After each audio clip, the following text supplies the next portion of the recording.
This most recent update to Machine has fixed a problem with sample slicing that really frustrated a lot of users, and it wasn't really clear why it happened, so let me give you some background.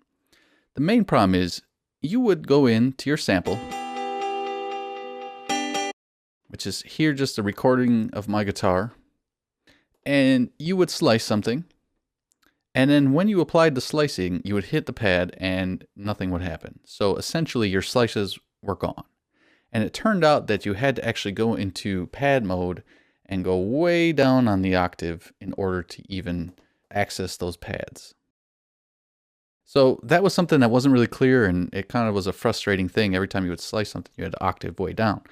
Now, NI had to do that because apparently something with the Complete Control keyboard integration had to reserve the main octave for the Smart Play features. The Smart Play features are like the chords, chord sets, the scales, the arpeggiators. So they kind of just had to move sample slicing all the way to the bottom of the octave of the keyboard. And now that's been fixed in the way that whenever you slice something, it's always going to assign that pad right away to the first slice. So very helpful. And I wanted to just talk about briefly about slicing, the differences of about applying or applying to, and the advantages of each one. So you have a couple different modes: split, grid, detect. I would say most time you're going to end up using detect mode, so where you can actually adjust the sensitivity and create more slices based on the transients inside of your loop. In this case, let's just use split and let's put it to 32. And what I'm going to do is hit apply. And immediately that sound is now triggered in a different area. Immediately it goes to C -2.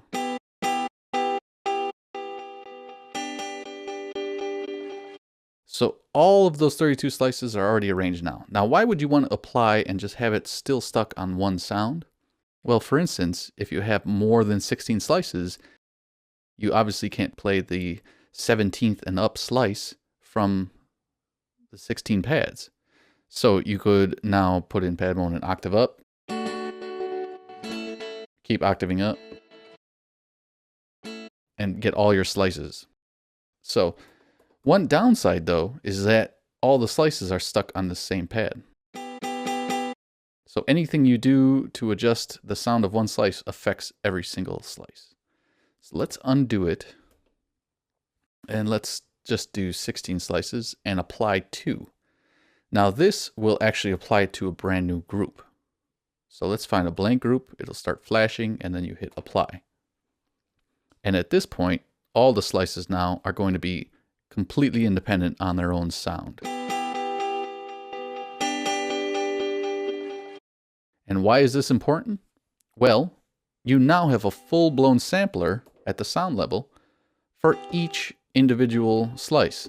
So you can tune things different, affect them different, layer them with different effects, reverse them, whatever you would like to do. And mixing wise, you have more control over every single slice. If one's really loud, maybe you just want to drop it down a bit. But you can't do if it's all just layered on one sound. So typically I tell people it's probably best to always apply 2, since with Machine 2 you don't have to worry, you have unlimited groups. It's just probably your better bet anyway. All right, so but even if we apply 2, you can see as soon as I've done it, I'm playing it. I don't have to go into pad mode and find out what slices I'm on or anything like that.